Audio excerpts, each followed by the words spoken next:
Christmas night, the streets were silent, but Mike wasn't home with his family. He was the only doctor on duty in the entire district. Inside a dimly lit apartment, a baby wailed endlessly.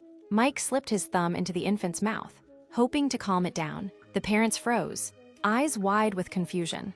He didn't explain, he just wanted to hear the heartbeat. He pressed his stethoscope to the tiny chest, signaling the parents to hold the baby still. Their anxious chatter drowned out the faint rhythm he was straining to hear. Pushing down his irritation, Mike focused. There it was, a fragile pulse of life. After the checkup, he scribbled a prescription, charged only $30, and hurried out into the cold. Another house, another life waiting. He climbed staircases with one hand on his aching back and the other clutching his medical case. Loneliness had become his only companion, and gratitude, something he'd long stopped expecting. Just as he sat down to eat, his phone buzzed.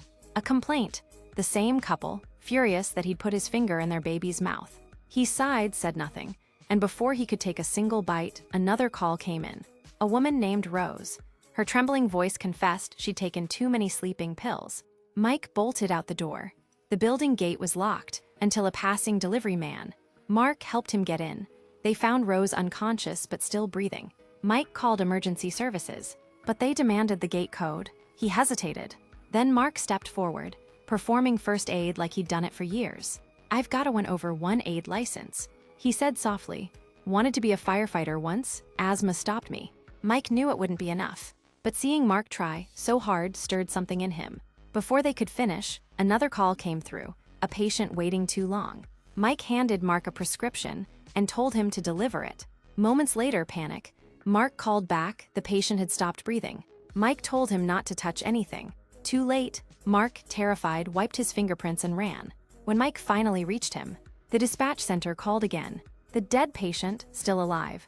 Relief, confusion, chaos. Mike returned to finish the job himself, but his back pain flared again. Mark came back for his forgotten delivery bag, just as the patient pointed and said, "That man was the doctor before." Without missing a beat, Mike covered for him.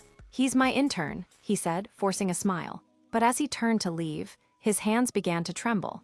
Mark offered to help with an injection. Mike guided him, but Mark's inexperience led the needle too deep. A sharp sting, Mike's legs went numb instantly. The dispatch center called again. He could barely hold the phone. "My body isn't responding," he said quietly. "But there are still patients waiting." Then his gaze shifted to Mark, still standing there, frightened yet willing, and an unsettling idea formed in Mike's mind. Title a good doctor,